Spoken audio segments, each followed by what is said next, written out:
Thank you for tuning in to Andronetalks Radio, gathering as one in our sovereign truth from a galactic perspective, exploring our world with new ideas, knowledge, and a promise of a better future. Galactic discussions for galactic-minded people.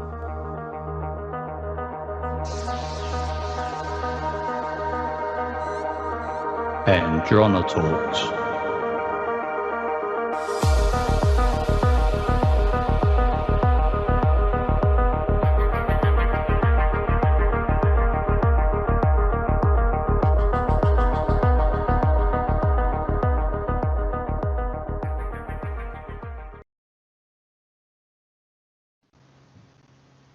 Hello everyone, and thank you for joining me today on Andronetalks Radio.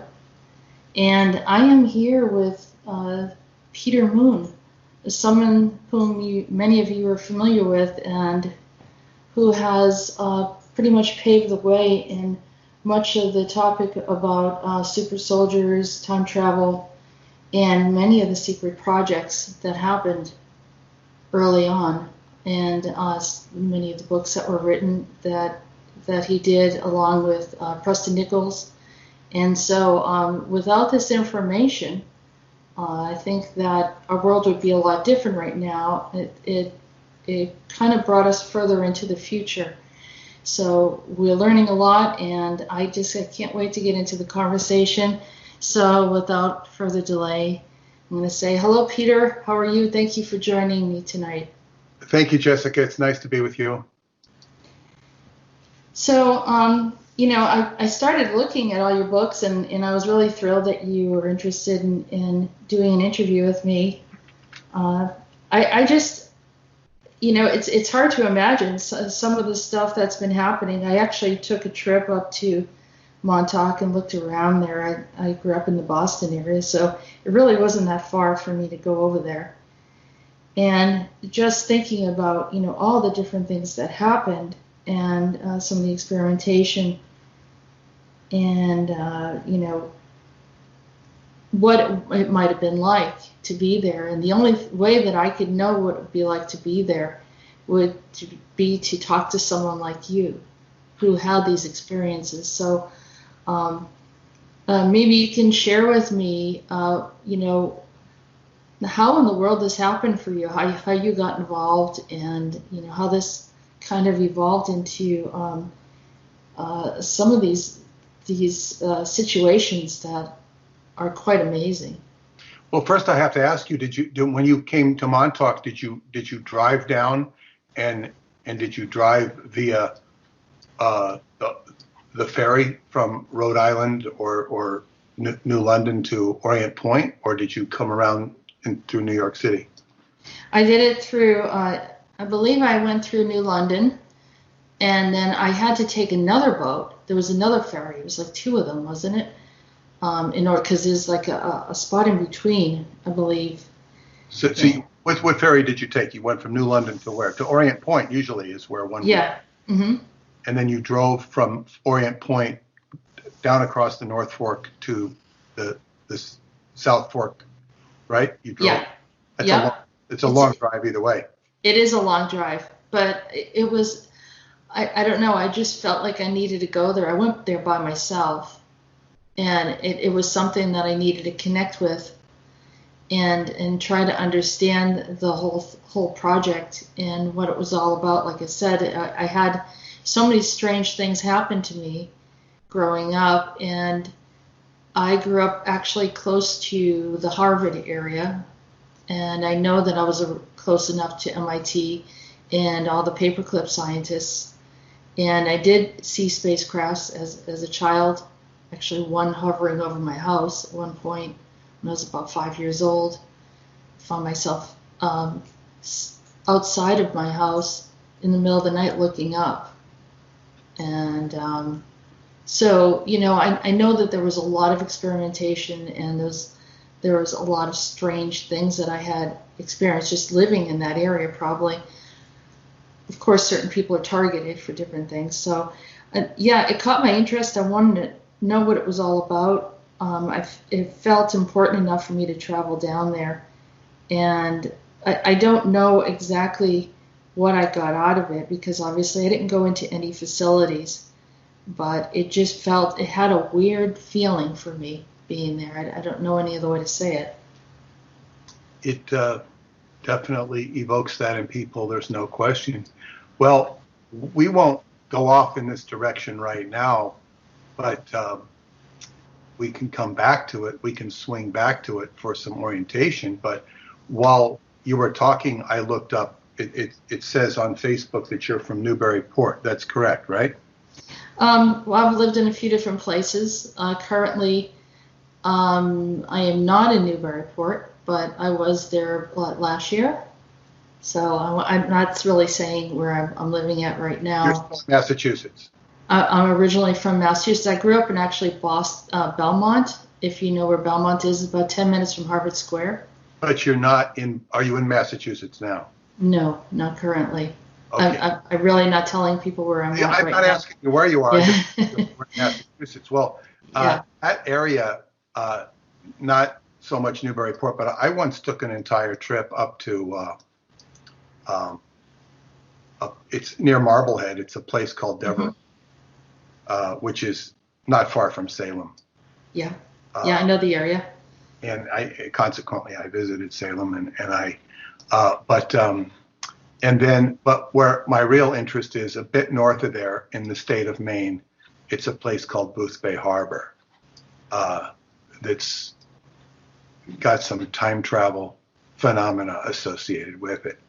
And we can get back to that, something like you're coming south. I do have a plan to go there north sometime. It's a place I would like, one of those few places that I would like to visit. I'm pretty selective in where I go. But so you were asking me, well, it's important to clarify for you that certainly the Montauk experience is something that I participated in terms of researching it and investigating it with Preston Nichols.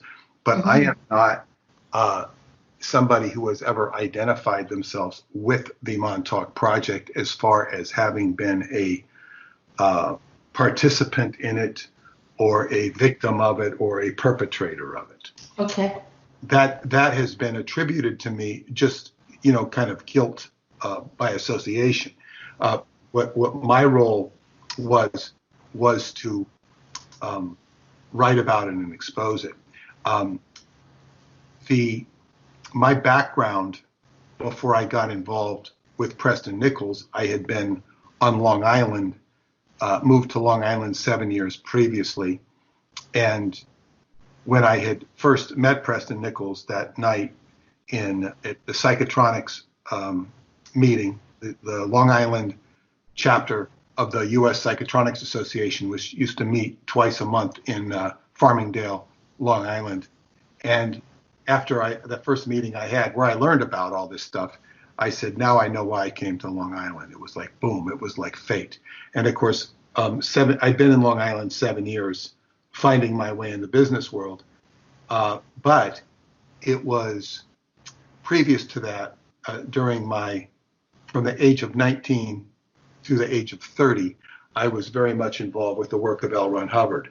And L. Ron Hubbard was very important because he had said, as early as the early 1950s, he said that one of the dilemmas of human beings was they had been implanted with electronics.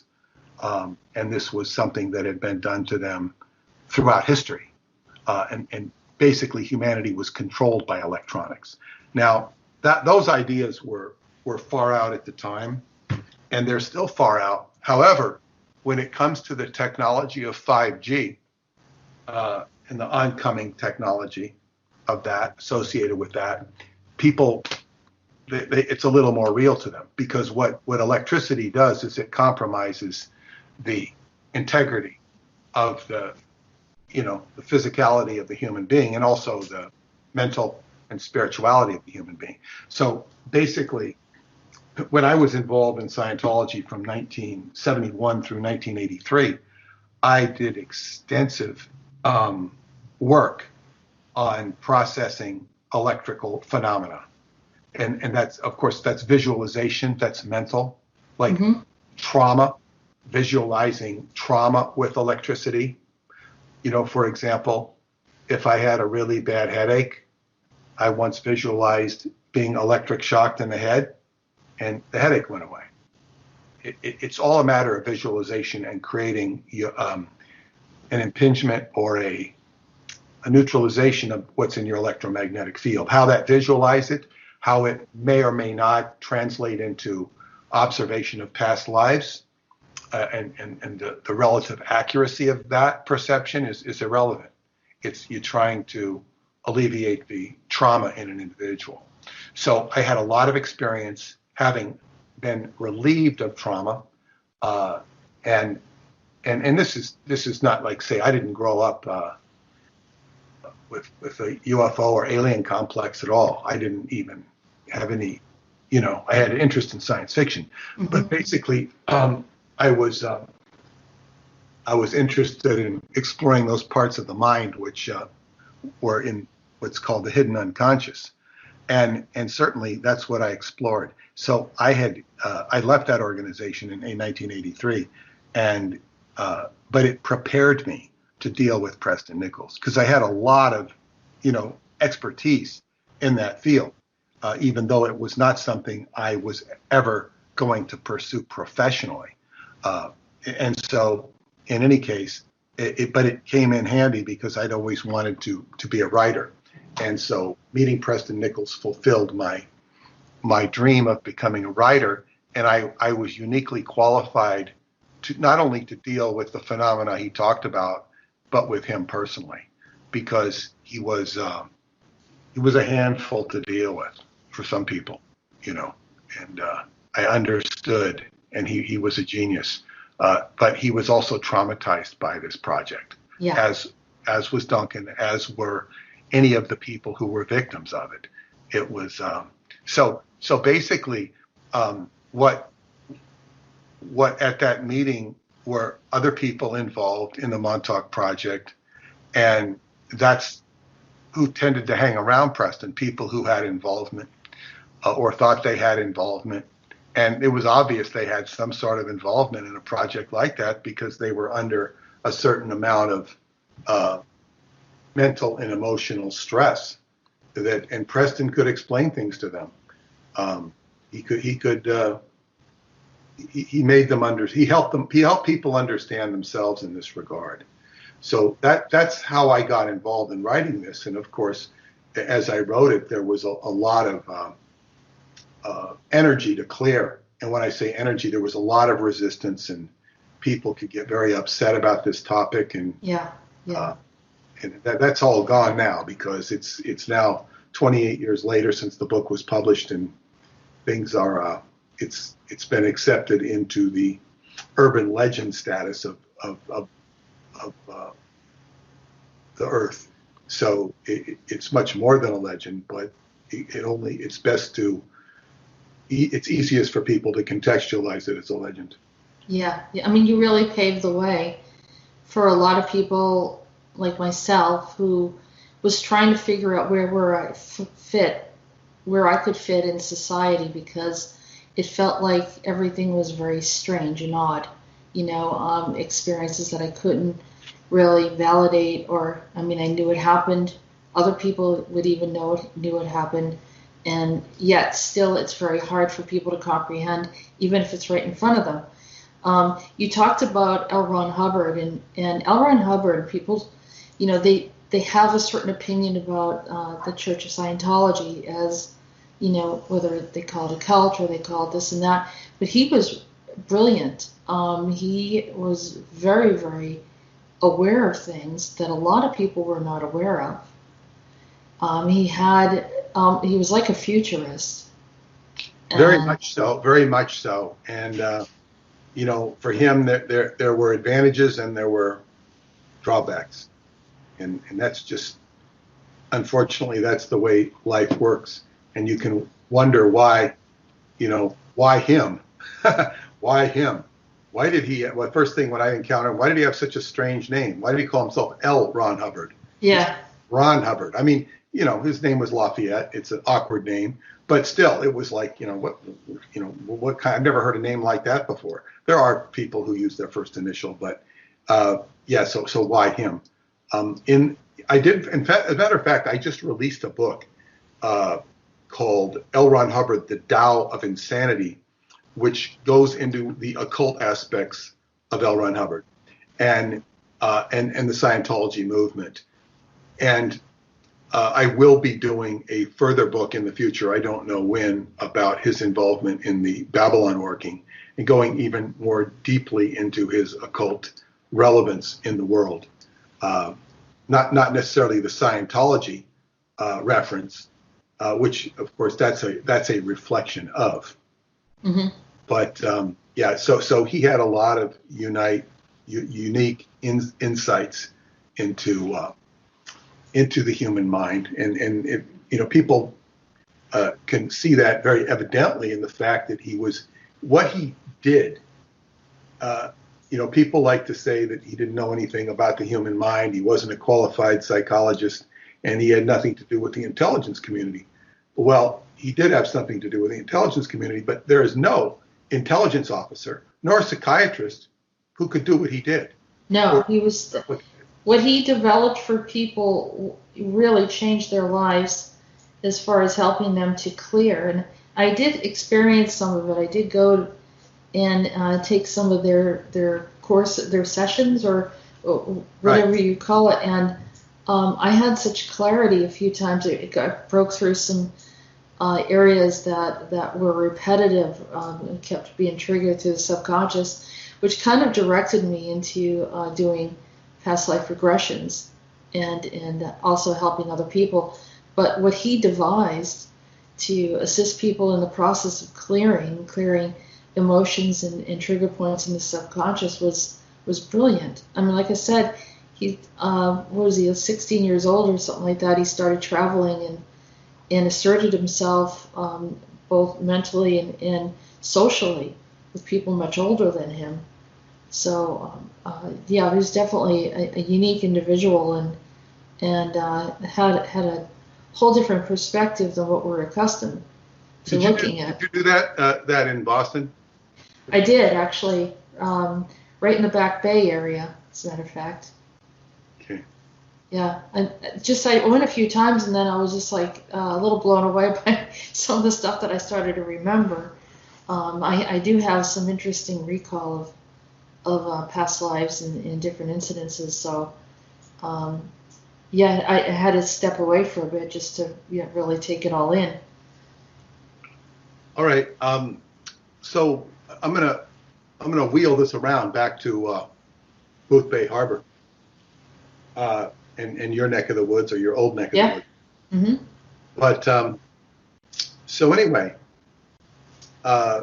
when I began to write the Montauk Project book, Al Bielek, who was Duncan's brother, identified as Duncan Cameron's brother, where he was known as Edward Cameron, he was coming to Long Island, which he did from time to time, and he wanted to go to Princeton University to, go to the Institute for Advanced Studies and see if he could find anything on his past.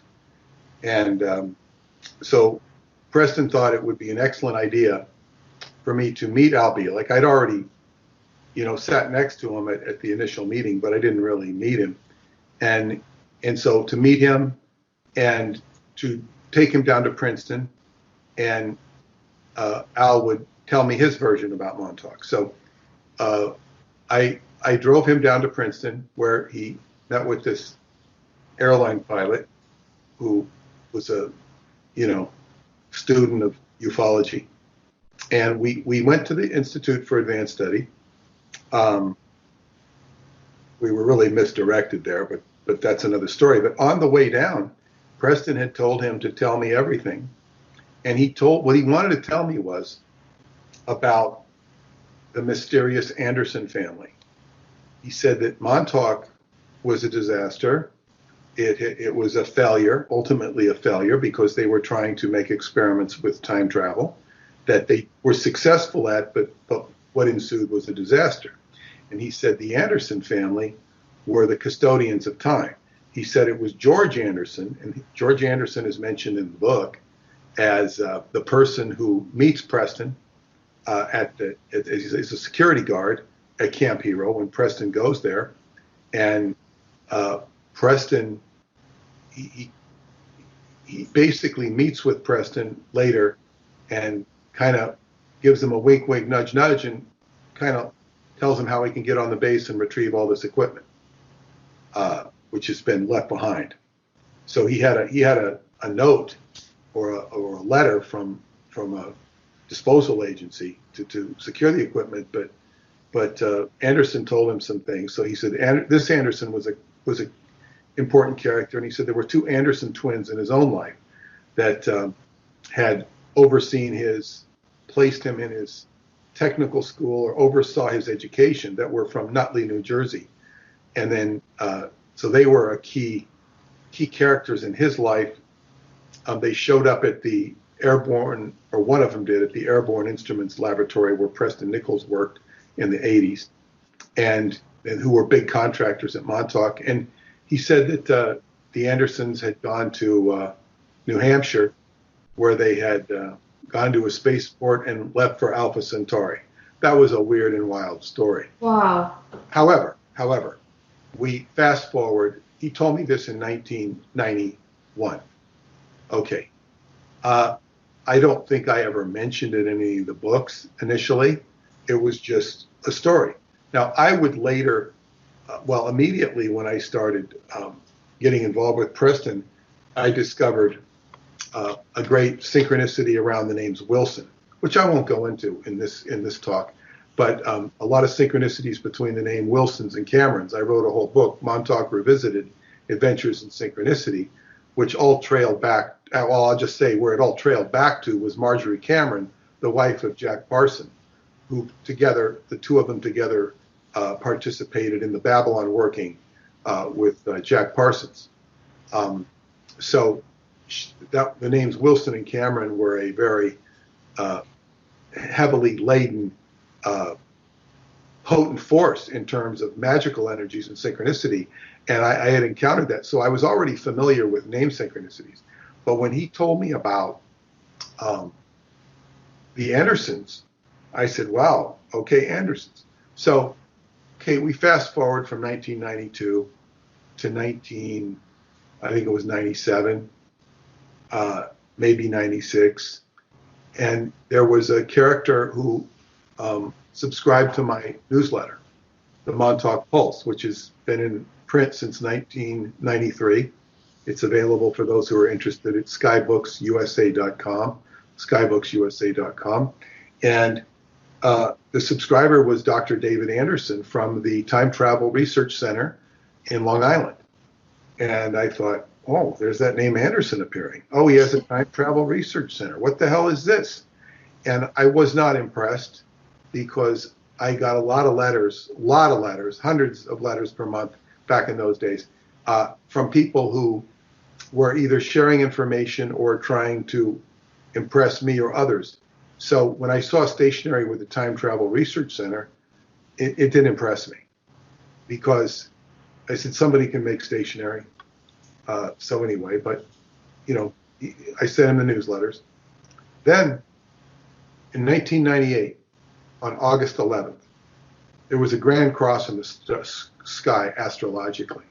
It was, astrologers were pointing to this date in a much different way than they did not point to what was going to go on with this coronavirus. But in any case, they were pointing to this date. It was a pivotal date, grand cross in the sky, and it was August 11th, which was the anniversary of the Philadelphia and Montauk projects, which occurred on August 12th. And there's a biorhythm that goes through the Earth August 12th, August 10th through 14th every year. And it has a peak biorhythm every 20 years, 43, 63, 83, 2003, 2023. So anyway, it was during this peak biorhythm on August 11th that David Anderson comes to our meeting. We used to have the Psychotronics Association, or the Long Island chapter of Psychotronics, But I was voted in to become vice president. And on the same day I was voted in to become vice president, they passed a motion not to talk about the Montauk project anymore. So I effectually retired from psychotronics. And Preston and I formed a group separately. It was called Montauk Night. And we would meet once a month on the Wednesday when psychotronics was not meeting. And so this at that time, it was being held at a friend of mine's house, and David found out about the lecture, and he came to the lecture, and he identified himself as a physicist. He asked some very, interesting questions, and then after the meeting, he approached me and told me who he was, said they did a time travel research center, and I then recognized. He said, "Oh, I know who you are," but I could see right away that he was for real. Yeah. He was for real. He was not somebody who was just had a stationary and was interested in time travel. So anyway, he said that he could slow time down or speed it up in a self-contained field about the size of a soccer ball. That's about where his research was. And he said he would like to work with me. So he met with me the following week. He took me out to lunch, and we talked for a long time. And he had just gotten back from Romania. He says, there are some people I would like you to meet in Romania. I hope you can come there. It was my first time there, but he said that he had a time travel research center in addition to the one in Long Island. One was in New Mexico, and another one was in Romania, where he had he hired Romanians to work on math problems because he said they're the best mathematicians in the world. They were also very affordable as a result of their economy, and he hired them. And so he had a center there, and he was interesting. He later came over to my house and he set up my first website. He wanted to help me. He was a very positive individual, and there's a lot. Oh, but this is the funny part. So after he met him, I was driving my girlfriend home back to Queens. She lived in Queens, and she started making questions and comments about him, and I said, okay, yeah, he's an interesting character. But it wasn't until a year later that she told me why she was making comments about him, because she didn't want me to think she was nuts. And of course, the story I'm about to tell you was nothing compared to some of the stories I've heard as far as being out there. Yeah. But she had been in Booth Bay Harbor in 1976.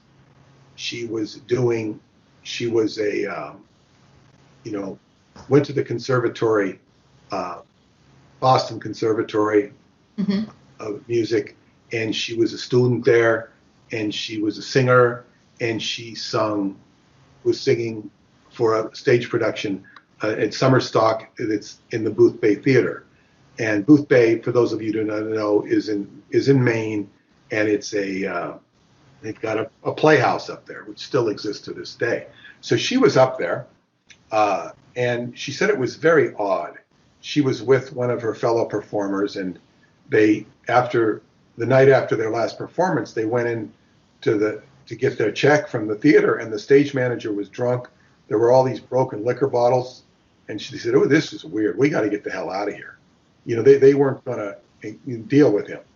So their flight didn't leave till 2 p.m.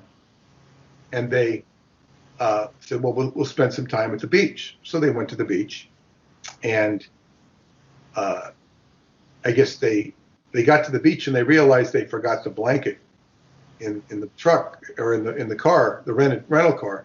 So the guy went back to get the blanket, and she sat there at the beach. And all of a sudden, this man shows up, and he's wearing a white sweater, or he's got it peeled around him, tied around him, and she sees him, and all of a sudden he appears, and she says, "This is a very unusual man." It was David Anderson, she said. He looked exactly like him. And they talked, and she told him of the problems she was having with their travel, and she had a journal she was writing, and he goes, "Oh, I have a journal. And I guess he showed him her journal, and they talked, and it was very, very slight interchange, and then he says, "Your travel plans will work out," and then he disappeared. She turned around and he was gone. Yeah. And so that freaked her out. I mean, the guy came back with a blanket. They went home, and all was fine until 22 years later, when she, David Anderson walks back into her life, and the two of them have actually remained friends ever since then. And well, not since 1976, but when she met him, at Montauk night. So this was very curious. Like, what? And she's saying, well, I didn't want you to think I'm crazy, and I'm very, very close and intimate with this woman, and she still didn't want to tell me about it. And finally, she did tell me about it. I said, okay, well, it's fine. It makes sense. And then there's another woman who is the only person I've seen travel in time, and she was also a Booth Bay. She's also met Dr. Anderson. But so, Booth Bay is of interest to me. Well, I have something really strange to tell you. I was married once in my life, and my husband's name was Anderson. His name was Russell Anderson. Interesting. And he had an uncle by the name of George. Mm-hmm. And you're telling me all of this, and I'm saying this is really weird. But George didn't work at Montauk, did he? He wasn't in the. No, I don't think that it didn't seem like they were working for anything. Russ was, when I met him, he was about 10 years older than me. I had moved out to the Midwest. I lived in Oklahoma, and I met him there at a Bible school of all things. And then we went up to Fremont, Nebraska, which, is like, here I am, a Bostonian, and then I'm in the Midwest, and Must have been pretty strange. It was strange, but, it was like something drew me out there. And, it just happened very quickly. We didn't even know each other for very long. I had lost my parents. I just, I had lost my mother. I was 19 years old. And then a few years later, here I am traveling out there. And so something just happened, where we ended up getting married. And he had a military background, military police based out in Germany. And so when I had met him, he'd already, gone through his, service time, and he was, pretty much living the civilian life, so-called. And then he was very much into the religious stuff as well. And so, we kind of clicked, and we were married, and didn't have any children together, but a lot of strange anomalies started happening. I started hearing voices, not like schizophrenia or anything like that, but it was just like... Married to him? Pardon me? After becoming married to him? No, I was already intuitive. I was already psychic. But you said you started to have hearing voices. There, in that location, yeah. It was like... The location of Nebraska, or...? Yeah, it was in Nebraska, where it got really weird, and we went to a powwow or something, and I remember sitting... There was, they were doing some kind of like powwow dancing, and there was a native man across the way. He was much, like an older gentleman. And my eyes locked into him. I have no idea how long. It felt like it was like a half an hour that we were looking at each other. And then I came to, and then I was like, what just happened? I didn't even know what happened there. And so then all these like really weird things started going on, and it got to a point where I had to like literally leave. So then I ended up getting a divorce from him, because he was very like, how can I say, monitoring everything that I was doing, to the degree that if he left the house and I left the house, he knew I left the house, he would literally put like a piece of hair by the door, so he could tell whether or not I was in and out of the house. It got very, very unhealthy. And so it forced me out of the situation. But the weirdness is like you're telling me this Anderson connection and thinking that I was an Anderson for about 7 years. And by that time I got divorced, came back home it was around, I want to say between the late 80s, early 90s. And you're saying this is around the same time period that you're talking. And then a few years after that, I started getting into some of my writing. I ended up writing my story around 2011, 2010. And I talked about my connection to the Alpha Centaurians. So that was another weird thing that you said. Well, you've got a lot of synchronicity, but it's important. And so what I'm telling you is the voices did appear after your association with different. It was a different experience from what I had when I was younger. Yes. Yes. So that changed something. His connection with Germany is not insignificant. Right. And I know David did some work in Germany. I don't know to what extent, but he did some significant work there. But in any case, you'll find the Indian connection interesting because when I whittled down this synchronicity connection with the Wilsons and Camerons, it eventually led me to the revelation through following paths of synchronicity that the Montauk Air Force Station, Camp Hero, where you went to, it was once sacred Native American land, which had been confiscated, and it belonged to the Montauk Pharaohs. And their lineages have been traced back to Egypt by two shamans of the tribe. And so you're dealing with this indigenous energy at Montauk that had been co-opted and adulterated. And so when you're flirting with those native energies, they are the custodians of Montauk. They are the proper, dutiful custodians of Montauk, and they have been kind of put into the background of the natural energy of that place. So when you relate it to the natives of Nebraska, the medicine man of the Montauk's already the Omaha group. It was the Omaha tribe. Right. Well, he had his initiation not in a great initiation. Was in with the Lakota tribe. And I visited there too. I did Sundance there. He did the real Sundance.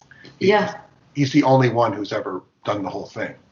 I didn't do the piercings, but I was a dancer at Sundance. He's the only one who successfully did the piercings. And I wrote about it in my book, Montauk Book of the Living. I even met the elders who initiated him and verified, he's the only one who's done it. It was grueling. It is. I watched the whole thing. I give those people credit. It's a tough, very, very difficult path to take. Well, and Artie Crippen introduced me to my Qigong teacher, Roosevelt Gainey, who was a master beyond compare, and he wanted to go out there and he was going to teach him how to do it right. He didn't. He had that much power, and they would have listened to him, and we didn't get to experience that because he passed away. But the medicine man was Montauk was a great vehicle for me to evolve and to meet. And unfortunately, so much of the people who get attracted to it, they stay right at the mind control level, and they don't move beyond that. And there's so much more beyond that. And not only did the medicine man point me in that direction, it took me about 14 years to meet him. I didn't even know he existed, of pursuing Montauk before I met him, but Dr. David Anderson as well. The two of them eventually did get to meet. It was very interesting. But in the meantime, David Anderson was somebody who would weave his way into my life and weave out. He was very mysterious. And he continues to remain mysterious to this day.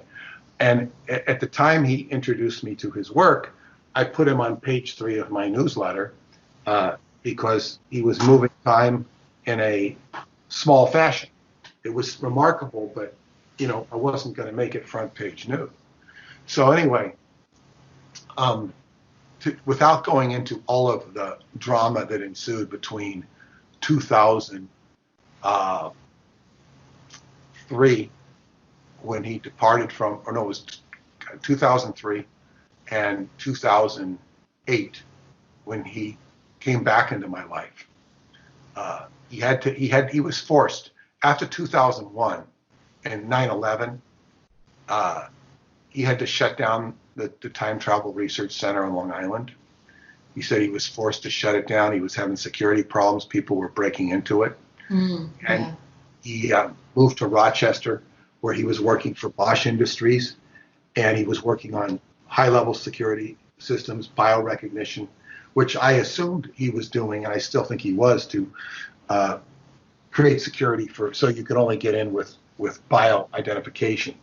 So anyway, he had asked me to meet with him halfway between Long Island and Rochester to take what what he had left of the Time Travel Research Center, and he wanted to give it to me because he didn't know who else to give it to, and he thought I was the best person. So I actually, Preston Nichols had a van, so we took the van and we drove all the way up to Rochester, about 9 hours, and met with him.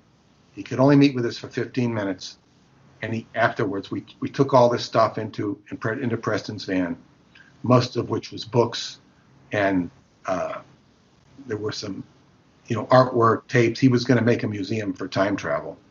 And anyway, he said, I won't be able to work with you for 5 years. And so anyway, 5 years later, to the month, he wrote and said, how would you like to have a trip to Romania? I will pay your way, and you can bring a friend, and you will attend the camp, the Atlanticron camp, which was a camp that that's how he was introduced to Romania. He was asked to be a speaker there when he was in Germany, and somebody had dropped out, and he was asked to replace this person. So he fell in love with the camp. It was artists, writers, and scientists, and it was to teach youth about art, writing, and science. So anyway, he invited me there, but in the meantime, it was his email came to me within a week after having completed a contract to publish books of a Romanian author about an event that had taken place in August of 2003 when they opened up a chamber beneath the Romanian Sphinx. There's a rock formation in Romania. It's the most popular tourist attraction in Romania, known as the Romanian Sphinx. And beneath this, some 300 meters under the ground, they had, with the ground-penetrating radar, the Pentagon had discovered a chamber. And so there was a book that I published. It's called Transylvania Sunrise in English, that goes into the whole politics and even describes what they found down there, which was a holographic. It was a holographic hall of records with all sorts of.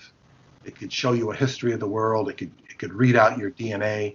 It could read out DNA of other life forms on other planets, mixtures of DNA. It was an incredible data bank, and it also, in the projection hall where you could go back and look at the history of the world, there were 3 tunnels which went into different locations. One went to Egypt, one went to Iraq, underneath with similar installations, and one went into the inner Earth itself. So this is a very exciting book. And right after I had agreed to publish it, David writes to me and says, how would you like to come to Romania? So he calls me up to make the arrangements. He says, where do you want to visit when you're in Romania? And I said, well, I'd like to go see this Hall of Records, this place. And he sent out inquiries to government officials, and they all referred him back to my publisher, the one who he'd already published my books in Romania.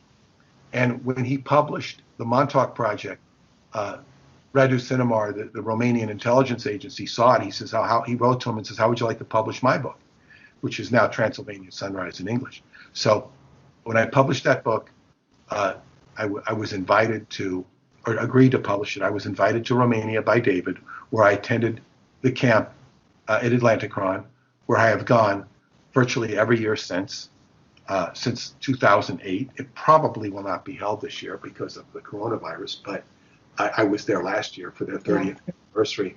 And of course, David Anderson was there the first 2 years that I went. And the first year he couldn't say much.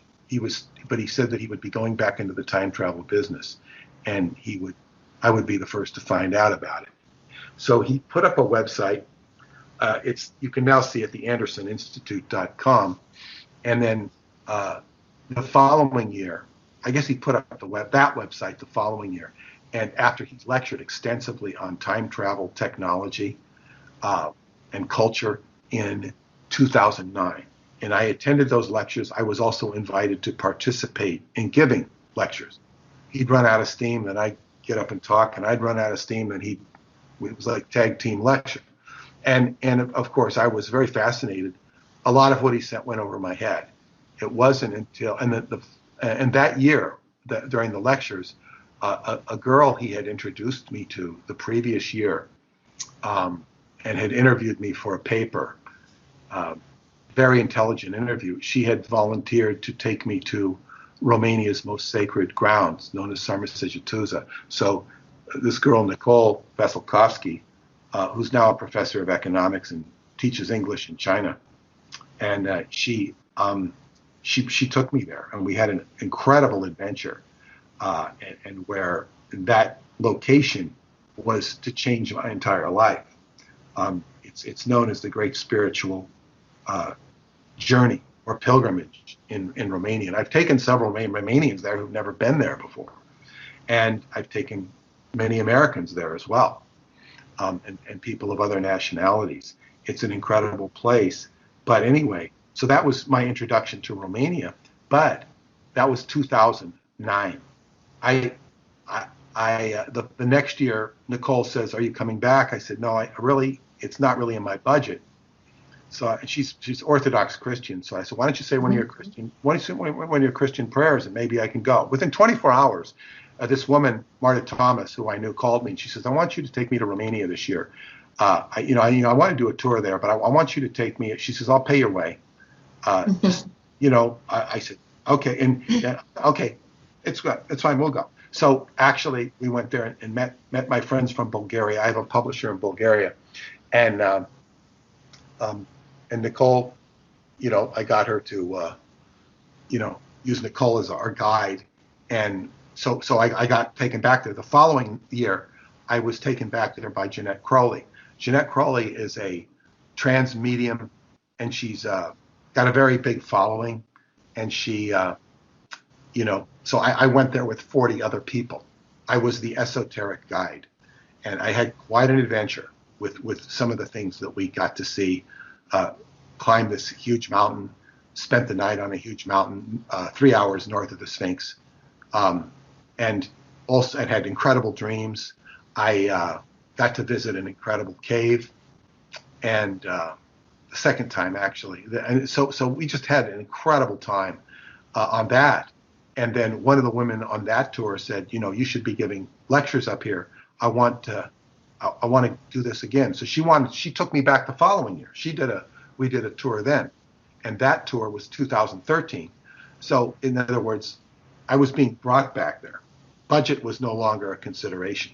Yeah. And so it was like whether I wanted to go back or not, I was taken back. So then in 2013, on the trip with Vonda Osmond, I go at Sarmă-Segetuza. I'm there for the third time, and I meet this young woman, and she's my wife now. It's like I met my soulmate there.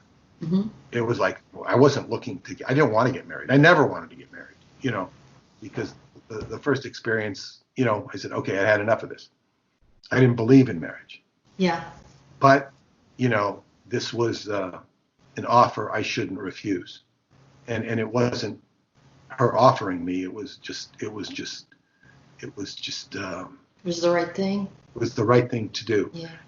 And of course, so I ended up going back there twice the following year. One to, spend time with her, and then I went later back in to Atlanticron in August, 2 trips in 2014, and that was very significant in 2014 because while we were at the hotel, and I had other friends with me from America, and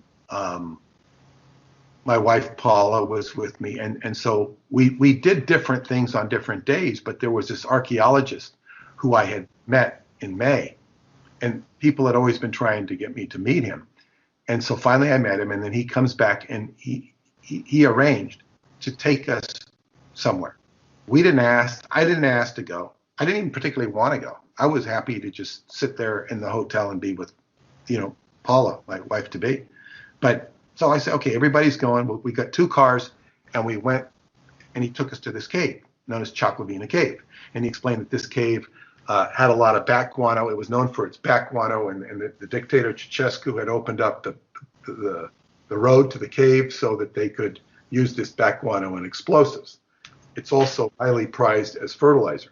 So I went to this cave. He told us some legends about titans and whatnot, none of which I found too interesting. So anyway, I went to the cave. Big deal. Okay, it was nice. There was some nice brooks and water to drink on the way. We had a good trip, but it wasn't anything too special. So 2014, Paula arrives. She comes to New York. She gets her visa and all this. She comes to New York in 2014, December. We get married in 2015, in January. I get a call on my birthday from David Anderson, because I'd written to him and told him I got married, and he just calls me up to congratulate me. David does not write to me or talk to me that often, but he went out of his way to congratulate me, and we talked, and then I put him on the phone with my wife, and she was so impressed because he speaks fluent Romanian. She was very okay. And so anyway, I said goodbye to David, and then I said, you know what? Somebody had wanted me to do podcasts, so I was doing podcasts with him, and I wrote to David. I said, how would you like to be part of a podcast? I hear from him a month later, and he said, oh, I didn't get this. I didn't see this. Yeah, I'd love to do a podcast with you.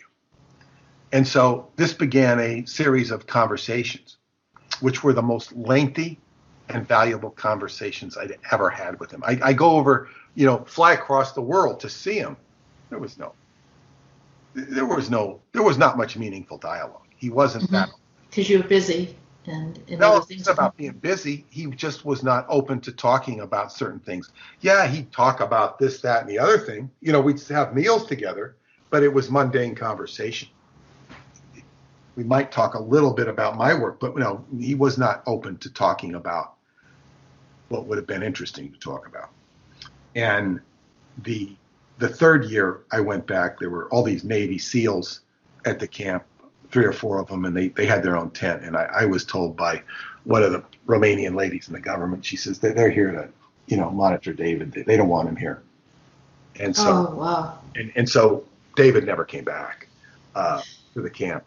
And he does participate in the camp sometimes by giving a lecture via Skype. Or last year he was doing ham radio with the kids. I was just bringing that up recently about ham radio and how if they ever did anything to the grids, that's what people used to do, right?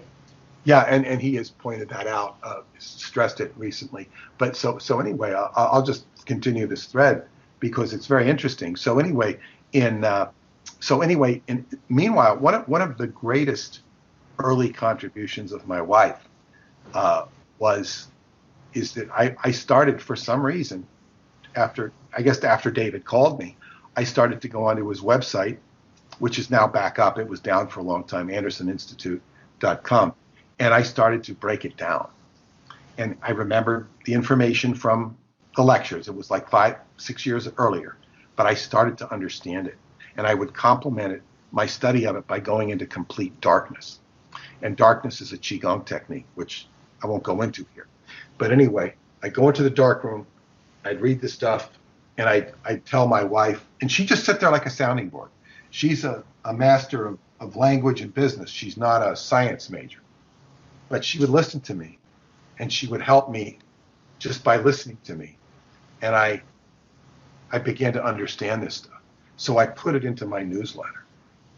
And I sent it to David because we were going to be having these dialogues. And he looked at the newsletter and he says, I have a few minor corrections. And they were very minor.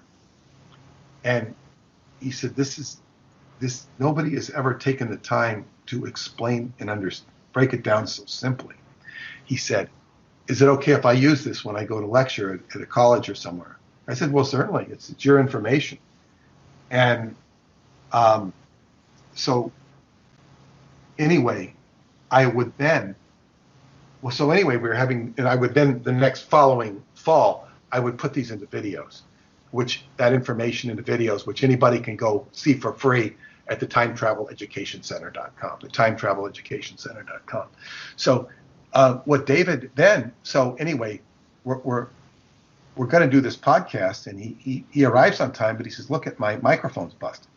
It doesn't work. It's going to take me a while because I'm in a remote location. It's going to take me a long time to get a new microphone or headset. So, but we ended up talking for like an hour and a half, maybe 2 hours. It was the longest conversation I ever had with him. And we're kind of talking about what we'll talk about. And I said, I had asked him, I want to know what you can tell me about Romania. So we have another conversation. This is a pre-conversation to the actual interview. He wants to go over that. And he says, well, what I can tell you about Romania, there's a place there called Chaklavina Cave. And this is the most important area because we have evidence of there having been a huge discharge of what's called space-time motive force. And space-time motive force, which is explained in the videos, is the result of when a time reactor reacts, when it reacts, and there's a shift in time. It's reacting with another time reactor, which could be the Earth. So it's significant. When time is manipulated, it will discharge, and it can create literally virtually infinite energy. Not infinite, but virtually infinite. But that's some of the, does it create the anomalies that people like the Mandela effect and some of these other? No, that's jumping. That we're just saying it creates phenomena. It creates energy. This is just pure energy. This is not pure energy. Okay. Yeah, pure energy. In other words, this will solve the world's energy problems if people would build time reactors and harvest the energy, which he knows how to do. It's like he's even he issued a patent. He released a patent application to me. The patent has since been sequestered. There's about 15 other patents which I haven't seen, but that's a whole nother story. But what's important here is he says this area of Chaklavina Cave, we've seen the heat in the sediment that took place, and there's this mineral. He says there's no way this mineral could have formed under such intense heat. The only thing that would make that happen is a time reactor. So anyway, I said, well, David, did you know that I was at that cave last summer? And he was completely. I've even got a video I'll put on YouTube. But yeah, he said he was completely flabbergasted that I had been to that cave. And he wanted to know how close that cave was to Sarmisegetusa. And I said, it's about 7 miles as the crow flies. It's not very far. It's part of that same whole complex. Of course, as the crow flies is much quicker than the circuitous mountain roads you have to take. And he had wanted to go to Sarmisegetusa with me and Nicole very bad. He still wants to go there. So anyway, I I said, so anyway, he was interested. So he says, but don't talk about that. So then we do the actual interview, and he talks about it. He talks about the cave, and he says, I can't believe that you were there, and that was a great coincidence. So then that's 2015. I don't go back to Romania that summer because my wife is basically applying for her green card, and she's vulnerable. I'm not going to leave her here in the States. And I want to take her back because then she won't be able to come back. And so I just leave her. We stay here. And plus, she couldn't drive then. She didn't have a driver's license. So I was there to I didn't go to the Romania that year. But the following year, I went back to Choclavina Cave. And I took one of my American friends and two of my Romanian friends. And we went to visit the cave, and we discovered, well, of course, the cave is like this huge opening, and it's full of water, so you can only go a little bit into it. It's forbidding. You can go into the mouth of it, but that's about it. So then we climbed up, and we found another entrance. This entrance, which I found out later is not actually the same cave. It's part of the complex, and the only way you can get from one cave to the other is if you're a squirrel or something. But this cave had a metal door, and it was a man-made tunnel to get to the metal door. And the metal door was locked, and what we discovered, hey, look at this. Wow, we found a new place. And I was with a Romanian family who had followed us up there, who I'm very close to. And so this is a great discovery, and I had wanted to spend the night by the cave. And my mother-in-law, my Romanian mother-in-law, had told me, she says, if you do, nature will test you very severely. So what had happened is we walked up, my two male friends wanted to walk up, and we all of us, the Romanian family, we all went into the meadow. And then the lady, Catalina, she translated my book into Spanish, the Montauk Project, into Spanish for me. And so anyway, what happened is the Romanian family got smart. We all had a meadow at the picnic. They went back home. Then the weather began to turn. So the two guys were going up, and they got separated from Catalina. I was not. They were climbing up the crest of the mountain, and I just wasn't into it. So Catalina sort of got disconnected from them, and they went up, and I said, you just come back with me. I yelled to them. I said, we'll meet you back at the car or something. So Catalina and I came back, and we started to endure the rain. The rain got worse and worse. So finally we got back to the car, only to realize we didn't have the keys to get in the car. My poncho was in the car. She had her poncho. And so I got under this tree to protect myself from getting wet. And I was holding the camera. I got so soaked. Finally, the rain was so bad that I had to give her the camera. And I said, I was under the tree, this big, huge tree, but I got soaked. Mm-hmm. And I said, I was afraid these guys had gotten lost in the rain. And I said, this isn't good. It's not safe. And I thought we were going to have to spend the night in the mouth of the cave and then go back the next morning for help. And it's a long walk to go back for help. So anyway, as I was contemplating the dire circumstances, in other words, I was being tested severely by nature, getting completely soaked. All of a sudden, these guys came back. Thank goodness. They came back. We got in the car. We went home, and we all had a nice warm shower back at the hotel. We were very comfortable, but it was quite an experience. And it was the test. Nature did test me. So anyway, what they had a time anomaly, the two guys. He was on his cell phone, and his brother was watching him back in the United States.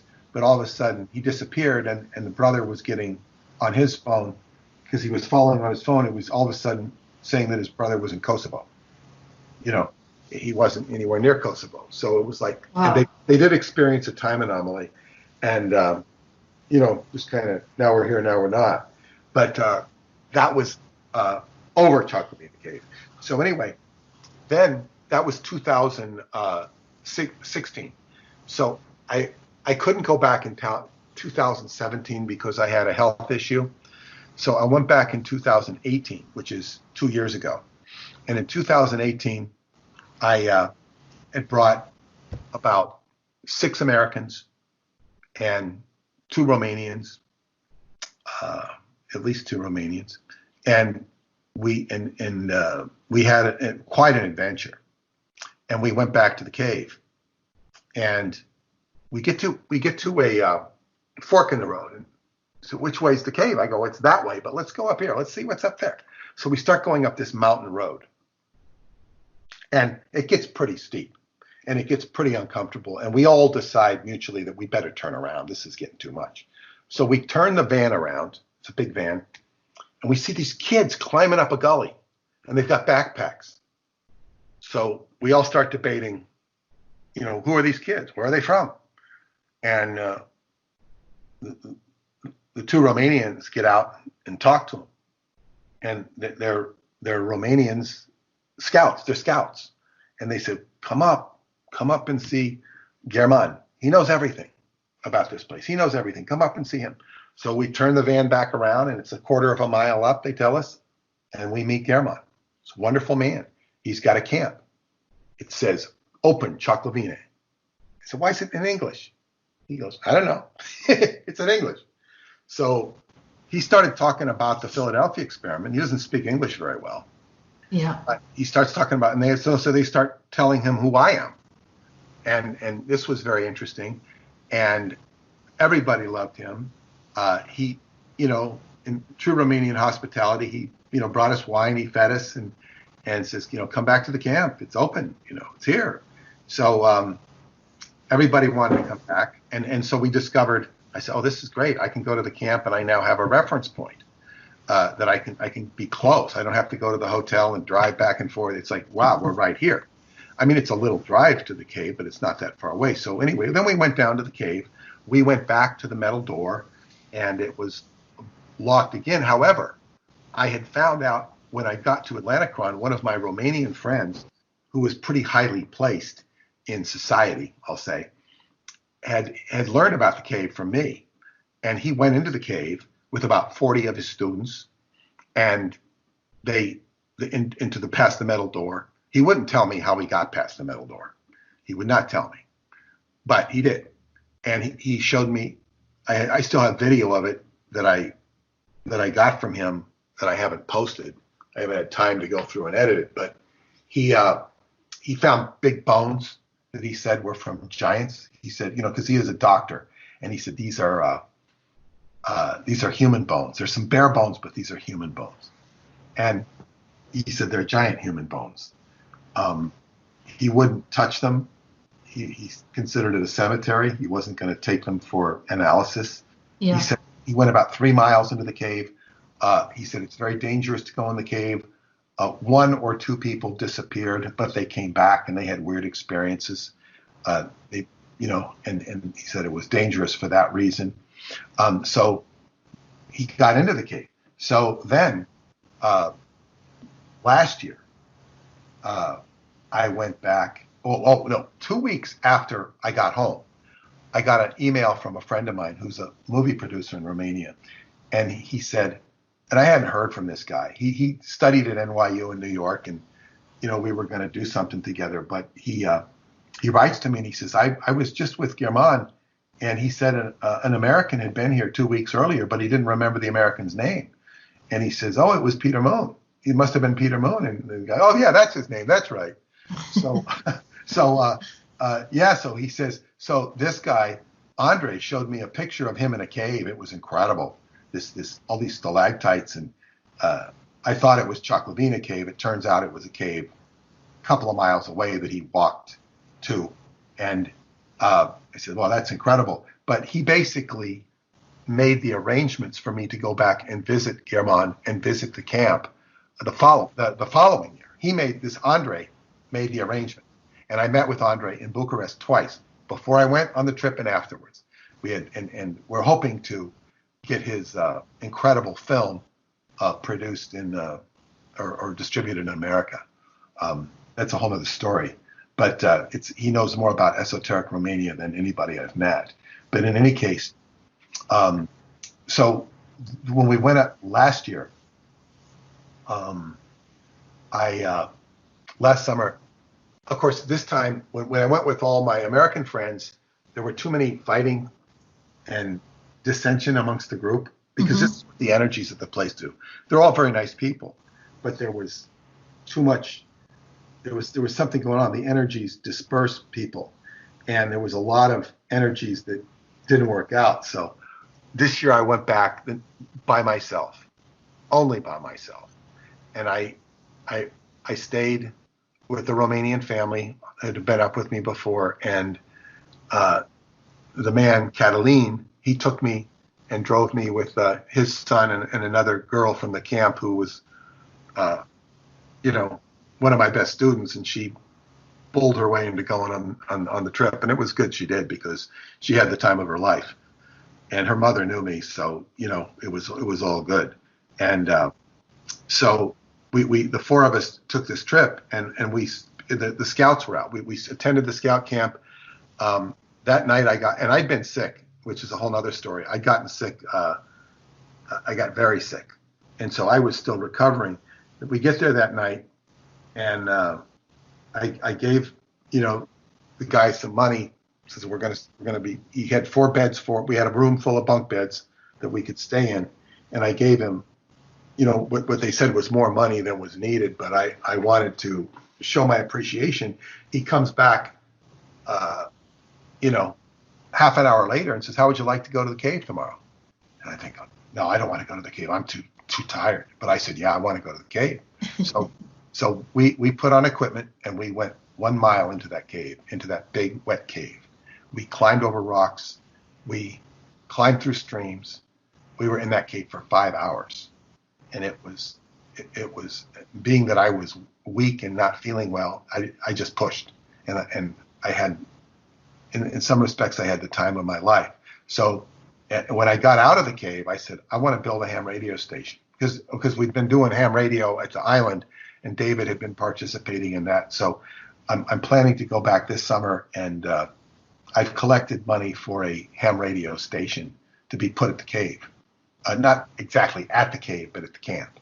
And I know the people who will build it. The only problem is with this virus lockdown. I don't know if it can be done right away. Yeah. But the whole thing is in motion, and I will go back to the cave. And David is, of course, 100% behind my adventure, and that's sort of where this thing has gone. It's gone all the way from Montauk to Romania, and he says this is the most important cave that, or the most important site on the planet with regards to space-time phenomena. And when I went into the cave, about a mile in, there's a place, according to Romanian literature, which is scientific literature, saying there's something called the bivouac room. And the bivouac room, next to the bivouac room, which is, I assume we were in because we had this huge room where bivouac means to camp out. Mm-hmm. Well, staying, we were just kind of laying down and resting before we went back. There was alcoves off where they discovered this mineral, hydroxystalactite, that is what David said is the indication that there is a discharge. I also found out that there was a huge population there around the 1st century that disappeared. They don't know where it went. And from the recent Romanian books, it would indicate that there was a portal open and the civilization escaped. David said that time discharge occurred either 200 or 2,000 years ago. They could tell from the sediment. 200 or if it's 2,000 years ago, it would indeed be the 1st century. So kind of like the Anasazi disappeared, or the Mayans, something like exactly, that. Yeah. Exactly. So this is the great mystery I'm working on now, and if governmental and social forces allow, I will return. So, have you had any of these time travel anomalies yourself? When you've been to the cave multiple times, and you had some experiences witnessing that some people had maybe gone through some of these experiences? Well, my friends had experiences. I did not. I had remarkable dreams that there's much more to this, but it's, some enlightenment comes to me often through the dream state. Yeah. The one girl I did see move in time, who had spent time at Booth Bay, basically, I saw her coming to a psychotronics meeting, and she drove right around the corner, and before she could have possibly gotten to the car and walked back, she was walking around the corner. In other words, you can't do that fast. It might take you 45 seconds to a minute to go park, turn your car off, grab your purse, lock the car, lollygag, and walk back to the building. Instead of the 45 seconds, it was like 7 or 8 seconds. You can't do it that fast. And I pointed it out to one of the guys who was with me. We were talking in front of the building. He had been in the Montauk chair himself, and he noticed it too. He says, "Yeah," but he kind of it was more offhand to him. And then I went upstairs and told her, because she walked upstairs while I talked to him about it, and I went up and told her what I saw, and she says, "No, that's not what happened." She says, when I got there, you were in your car in the parking lot, and I saw you walk out of your car, and so, you think that, no, because I saw you. I was here, I saw you get out of your car and walk, and this was totally false, because I was the first one there that night. There was nobody in the parking lot, so she wasn't there. We saw time. We flipped in time together. Also, another time, she came to my house, and it was a summer, and she knocks on the door. It's a screen door, and I'm ripping the keys off my computer, typing Pyramids of Montauk or some book, and I'm really trying to get this stuff done, and I say, "Come in." She doesn't come in. I say, "Come in." She doesn't come in. I walk over to the door, and I see she's parked in front of my house. She was parked in front of the house. So I go back and keep working. I'm really intent on working. I hear the knock on the door again. I say, "Come in." No, doesn't happen. I walk back. I see she's still in the car. Go back to the computer. I say, "Come in." Then she comes in. Wow. In other words, yeah.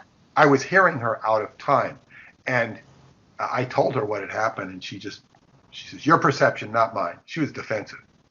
Because she has weird stuff happen all the time. She will see eventualities right in front of her. She might see an eventuality, where she's on a dock, and on one reality she goes off on a banana boat ride. The other one she goes off on a fishing trip. The other one she takes a pleasure cruise. Wow. It's like she sees 3 different realities or multiple realities, and it's not a nice experience for her. It's very tough. Yeah, because then, she's not really sure which path she took. That's that would be challenging. It's like going down multiple timelines.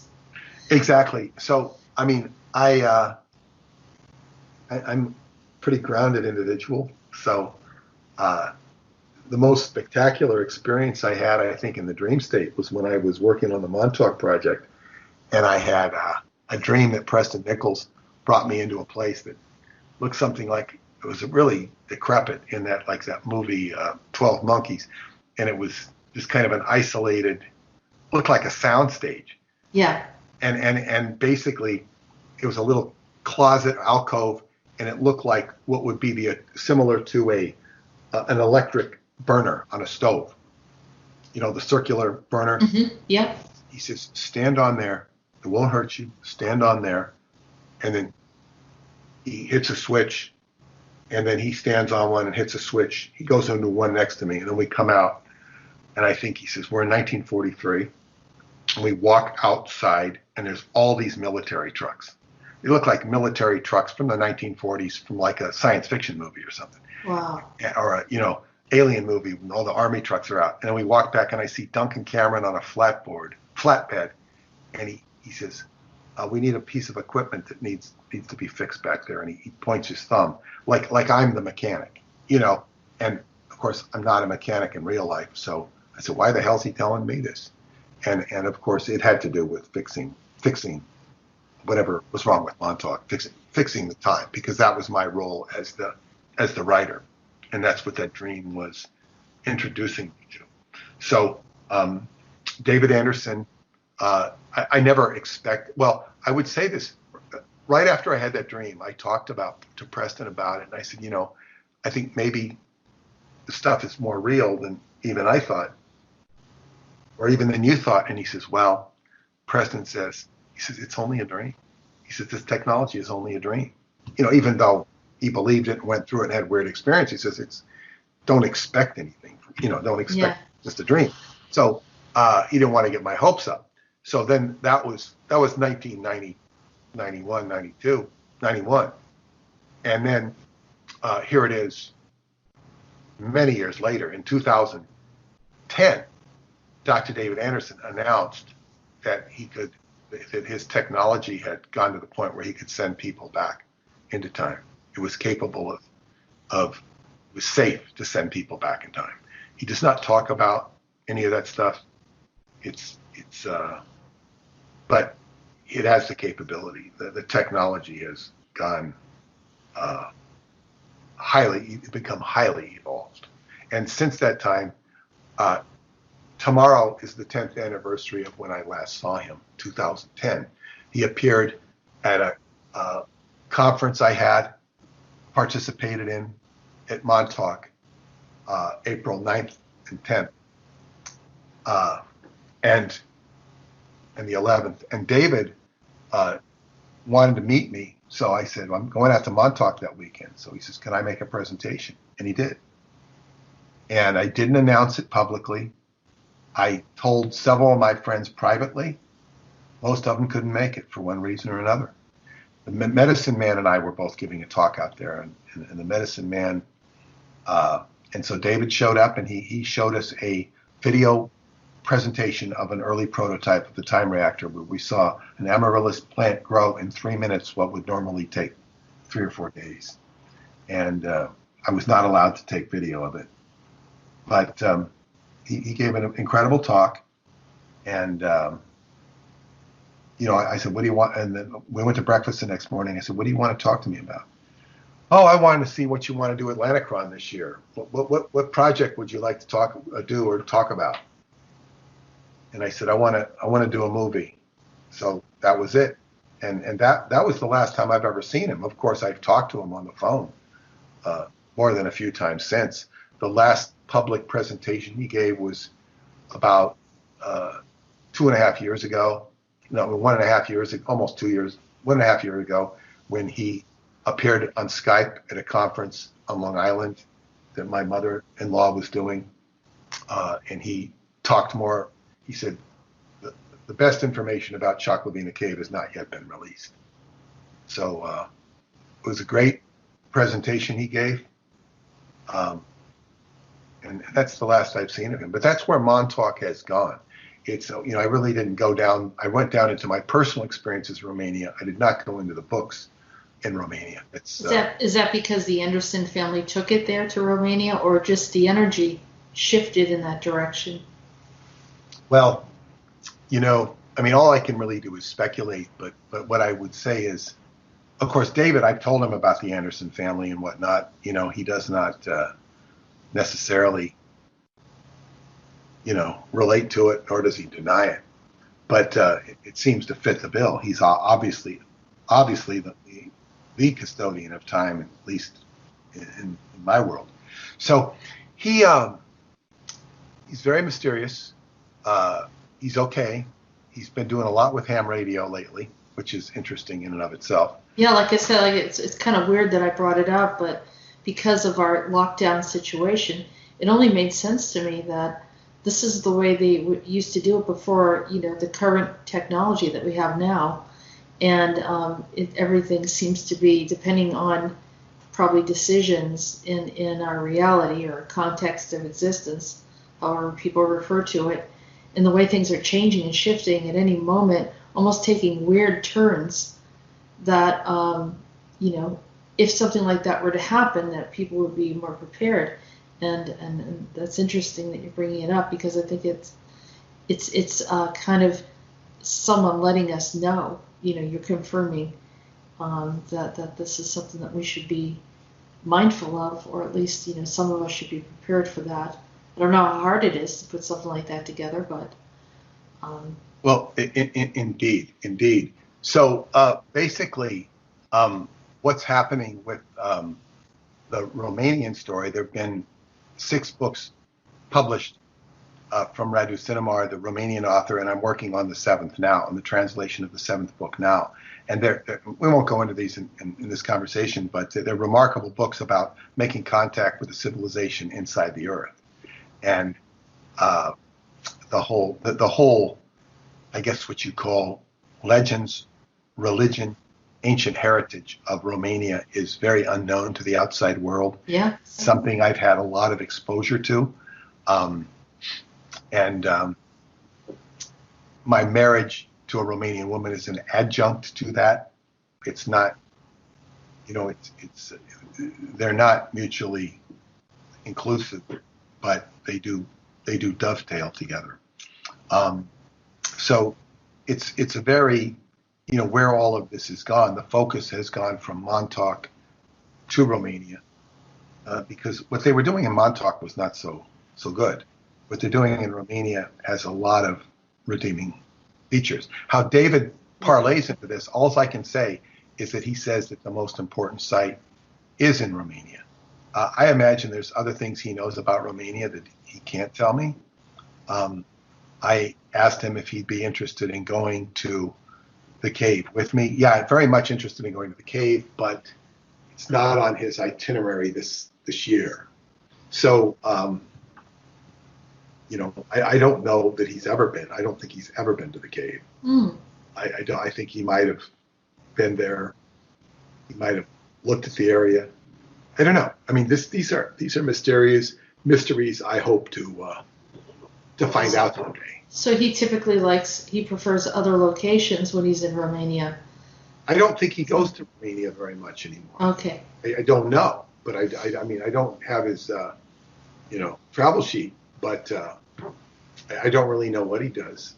I know he comes and goes, and he knows people around the world. He's met with world leaders for over 20 years. I don't know if he's met with them recently. Does he age? I mean, does he look, pretty much the same age as you know? In 10 years, but a friend of mine did and said that he most definitely showed signs of aging. Okay. And he's vulnerable to coronavirus, whatever this phenomenon is. Yeah. He's vulnerable to that as any of us, depending on his immune system. If he, an interesting thing about Preston Nichols, he passed away, in 2018. Yeah. And before he died, he was trying to invent technology to keep himself alive. In other words, the way he was so technically oriented that he never viewed of like eating a good diet and having good health habits as a way to elongate his life. He looked at doing it with technology. Yeah.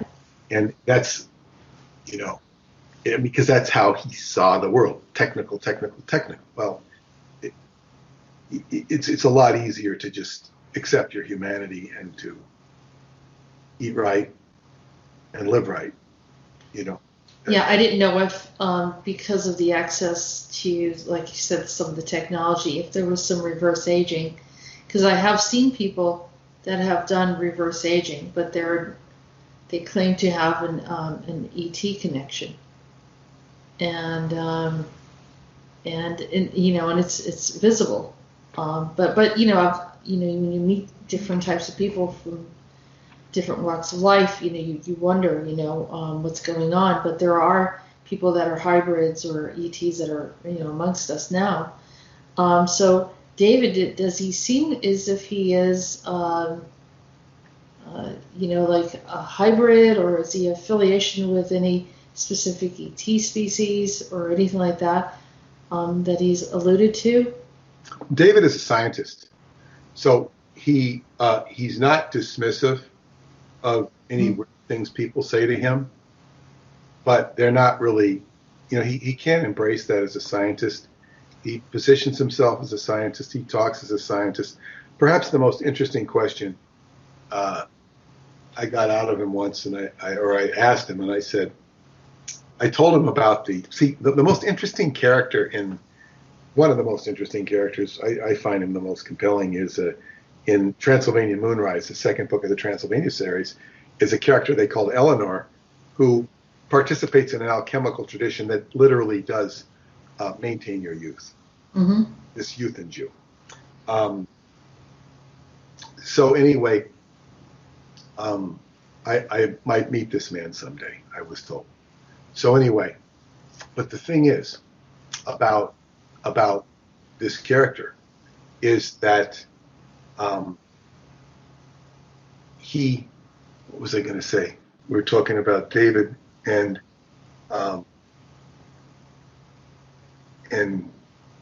you'd asked me about youthening. There was well, not so much just to make yourself younger, but because of traveling, that people show up and they travel and then they come back and maybe they find a younger aspect of themselves, or it's a different anomaly. It's some other type of experience. And I was just curious, especially if he had ET connections. Those that are associated with ET sometimes. Okay. I now remembered what I was going to say. As part of the alchemical tradition, when an alchemist gets stuck, this is by tradition.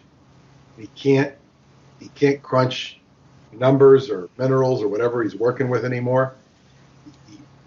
He has traditionally a character will appear, manifest, like a phantasmagorical creature will appear, and this character is known as Elias Artista. And Elias Artista will say, do this. You give an equation, you'll give him a formula, and that will resolve the problem. So I told David of this legend, and I said, do you ever have anything like that appear to you in your work? You can't get beyond a certain area. And his answer was very revealing. The answer was no comment, which told me that he does have phenomena occur and that he doesn't choose to talk about it. Right. Absolutely. Yeah. And one time somebody asked him, why do you call yourself a time control scientist and not a time travel scientist? He says, because when you say time travel scientist, people might think you're crazy. So he calls himself a time control scientist. In other words, so he's sensitive to how he might be perceived. Right, or not taken serious. Yeah, or respected. Yeah, for professional reasons. So, that's all potentialities are offered and open. The question is working on yourself. And of course, I did ask a question to all of everybody on my that subscribes to my website, and I wrote it on Facebook. And I said, if you had access to a time reactor, what would you do with it? And all the answers that came back were well intended, but it was to fix that, to fix this, to do that, to do that. And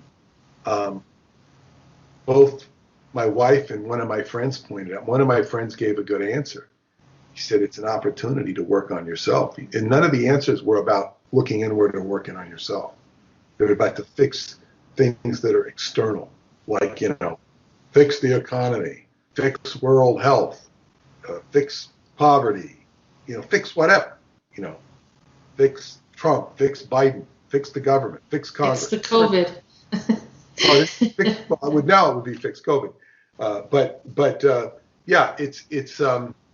In other words, people were not using it, looking at it as a tool of spiritual evolution and or human evolution. And that's where, that's the key thing in all of this, is to transmute base metals into gold, which is a metaphor for transmuting the lower energy into the higher energy. Mm-hmm. And that's what the work I shift do. in consciousness. Yeah, and yeah, you're right. I mean, it's our decisions and our growth and what we're doing here, because it is a lot of what our experience is and how we deal with things. And what we're going on, what's happening now, it's a universal experience where everyone's going through together because of this virus. So, if you remove the virus, would you be removing certain understanding lessons, or how does this impact people in a positive light, as opposed to, we see it as a negative? But I'm not saying I want this, but there's some kind of wisdom somewhere that you wonder about, why certain things are happening. That's why the whole, it's kind of an ethical thing of whether or not you should tamper with time.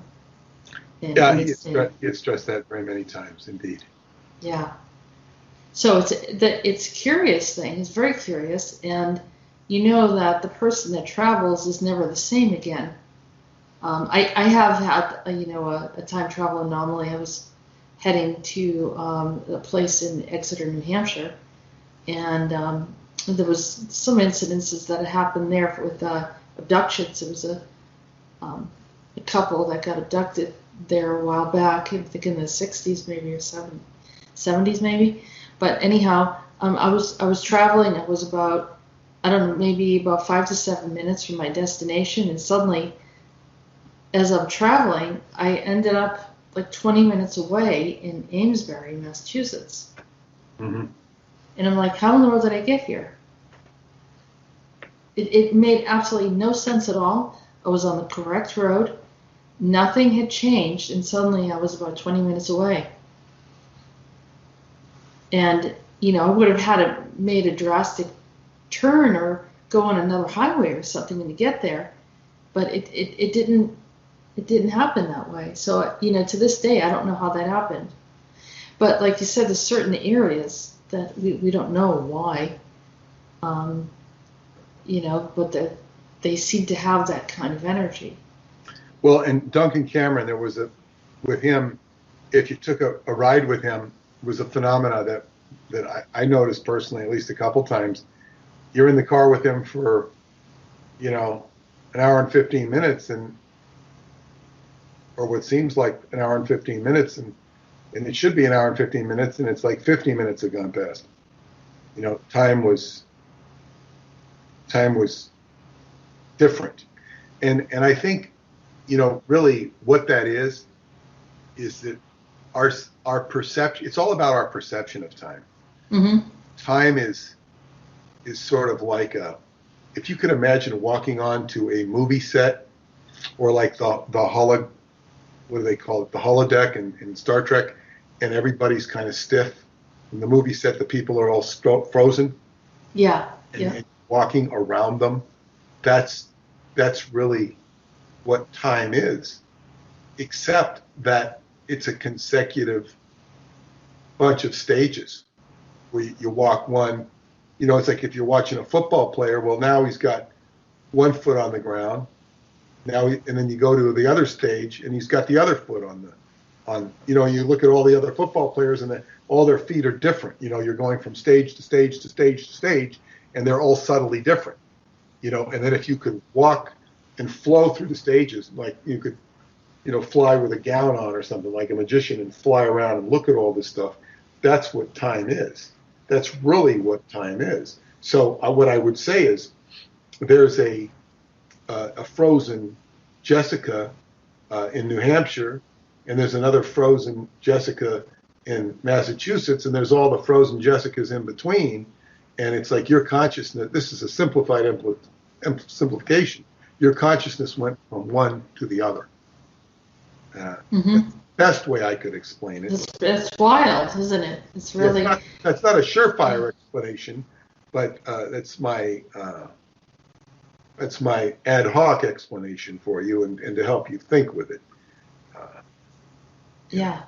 No, I mean, you think, well, I wish I could have an experience like that, but at the time, it's very disruptive. You're like, how did that happen? And then it starts feeling kind of, because it's not the predictable way of travel, and so you're like,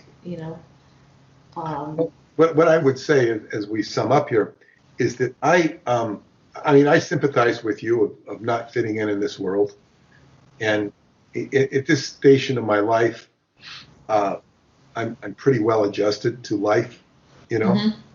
Yeah. I've kind of conquered the idea of being able to survive in this world, and that was a big issue. And when I was a young person, surviving in this world was much easier than I realized at that age, in terms of just providing for yourself.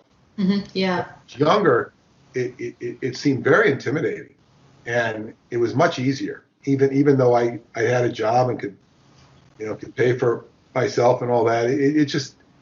I didn't realize that it was much easier than I thought.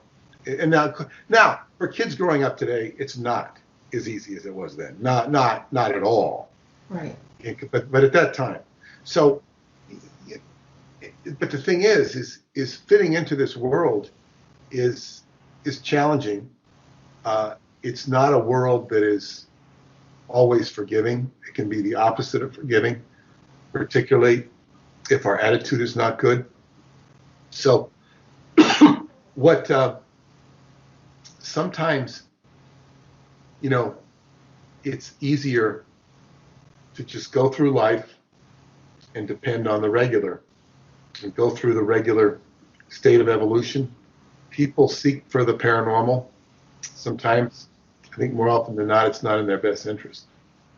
But you have to let it come.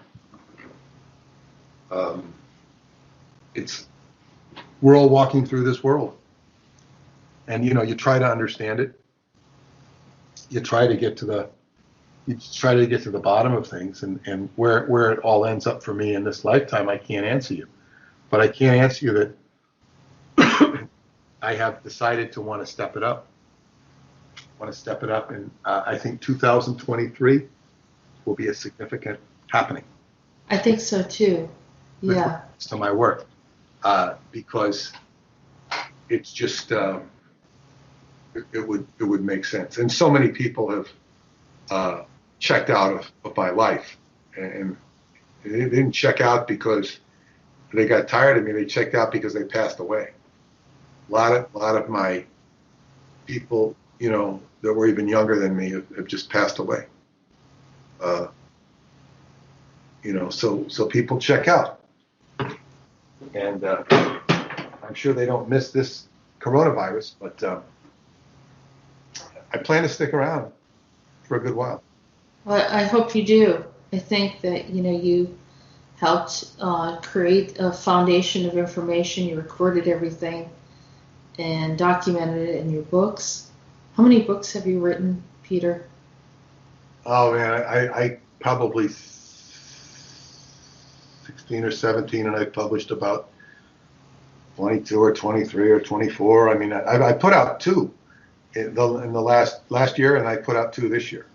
But the books are, like last year I put out the Inside the Earth and the Silver Anniversary edition of the Montauk Project, which the Silver Anniversary edition is very important because it not only includes the original text, I have additional supplemental notes about stuff that I couldn't mention, anecdotal stuff, because of security reasons for Preston.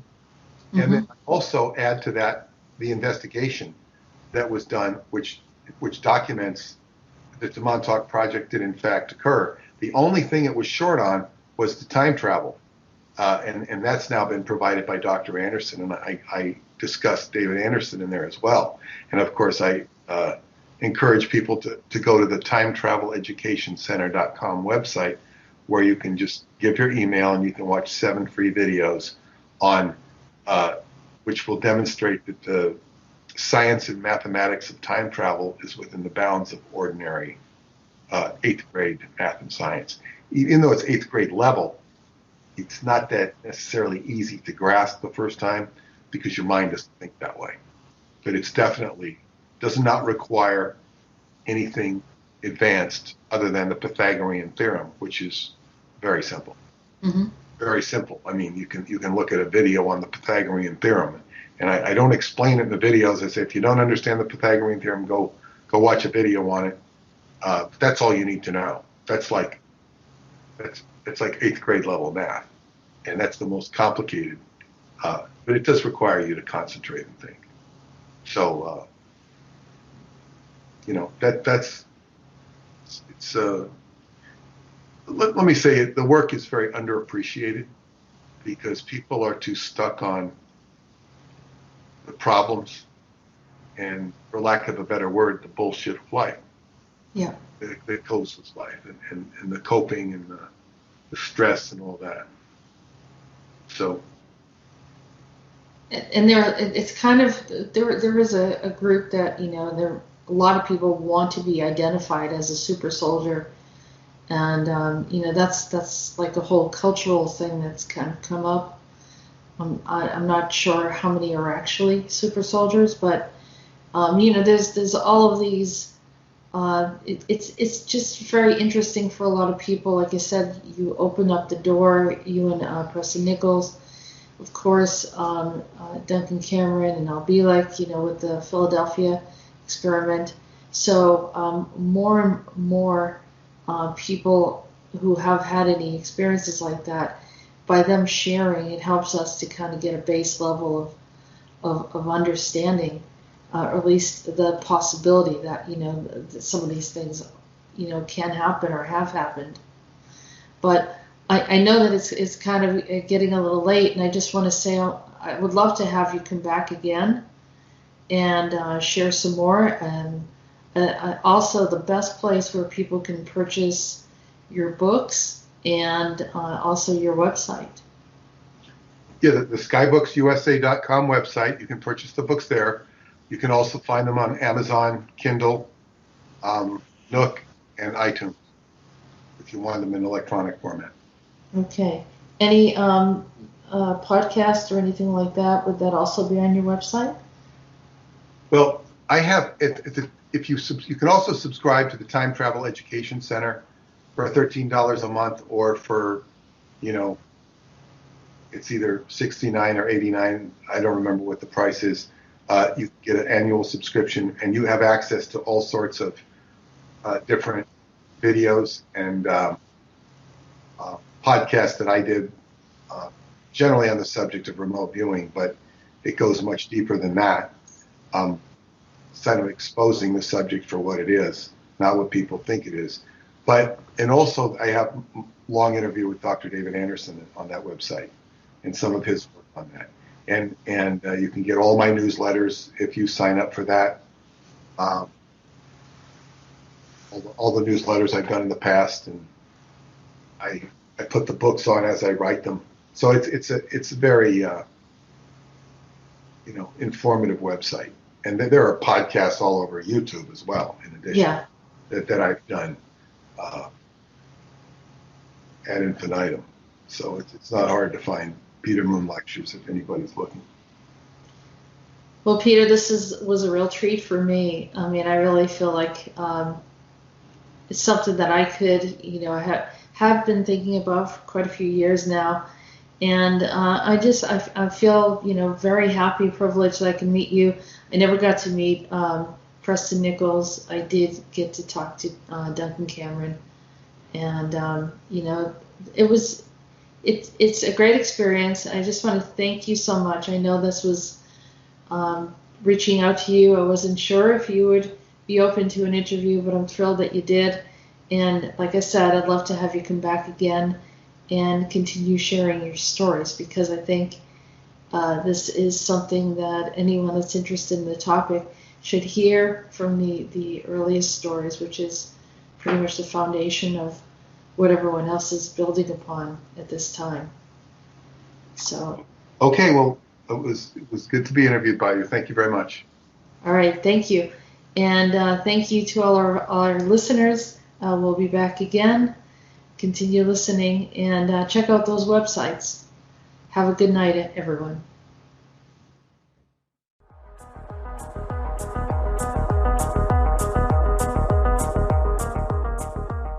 You have been listening to Andronetalks Radio. Join us on YouTube channel Jessica Arael Morocco and visit her website at www.readingsbyariel.com.